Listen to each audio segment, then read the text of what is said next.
इतना मुँह गिरा के कहे बैठल बड़ू हो? आ का करी हो? सुना सुनावा। देखल ये गोरी हाथ के कंगना,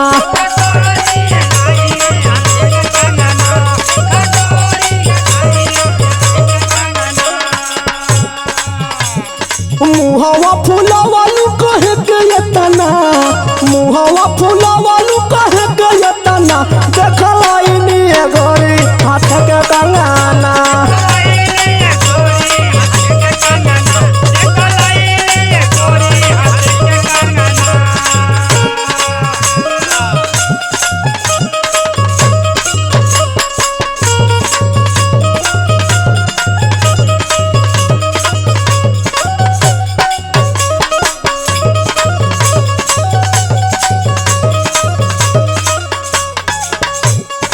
और सुना सुनावा।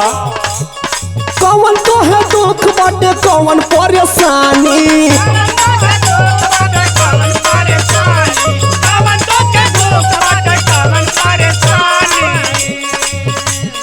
खाए खातिर लाई रोजा चिकन बिरयानी,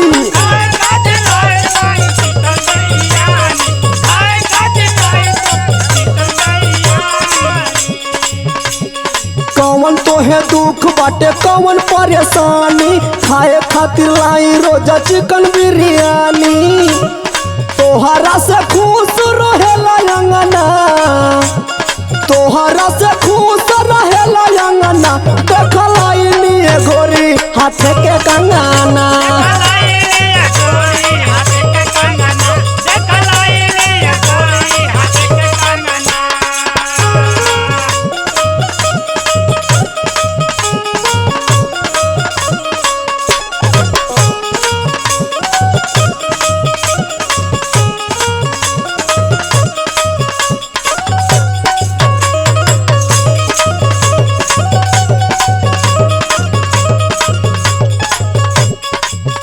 और सुना हमार बात। सुनावा।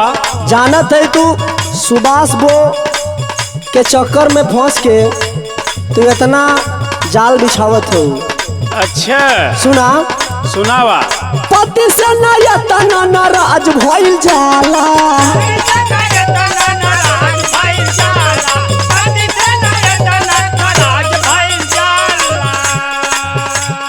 गौवा जवार हंसी करबू जब हाला,